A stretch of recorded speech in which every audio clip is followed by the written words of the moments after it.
ceh rencong komisuna kujang. Sekarang kujang oge kan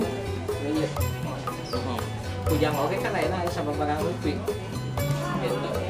Anu kasebatkeun anak pengen kujang teh mungkin hiji pusaka dan tawis oge. Maki ari di tatak Sunda mah tiraja dugi ka masyarakat alit ngagunakeun kujang. Batak di desa kujang teh teu sami mana kange raja, kange pati, kange permaisuri dugi ka petani oge masih ngagunakeun kujang sapertos bentuk arit tanapi congkrang. Itu bisa diraja.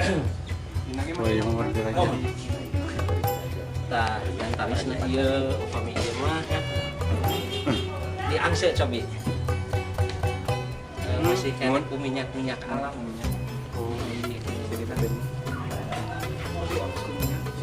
Tapi bisa cendana tina kai oge.